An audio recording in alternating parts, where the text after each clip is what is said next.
नमस्कार, मी रजनी संजय सावकारे, अध्यक्ष प्रतिष्ठा महिला मंडळ।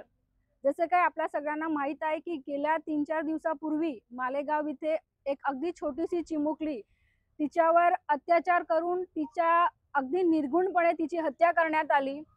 जो तिथला आरोपी आहे तो तिथल्या गावातीलच आहे, पण आमचा तो आरोपी जरी पकडला गेला असला तरी आमची सगळ्या महिलांची एकच मागणी आहे की त्याचा जो खटला आहे तो फास्ट ट्रॅक कोर्टमध्ये चालवला गेला पाहिजे आणि त्यांनी ज्या पद्धतीने इतक्या छोट्याशा चिमुकलीवर अत्याचार केला, तिला शारीरिक यातना दिली आणि तिची निर्गुणपणे हत्या केली, तर तशीच पद्धतीने त्यालाही शारीरिक यातना दिली पाहिजे आणि त्याला फाशीची शिक्षा झाली पाहिजे।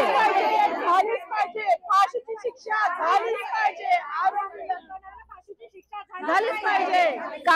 कारण जोपर्यंत अशा नराधमांना कडक शिक्षा होणार नाही तोपर्यंत असले प्रकार थांबणार नाही। तर एक महिला म्हणून, एक मुलीची आई म्हणून, एक स्त्री म्हणून आमची सगळ्यांची विनंती आहे की सरकारने देखील अशा नराधमांसाठी कडक पावले उचललीच पाहिजे।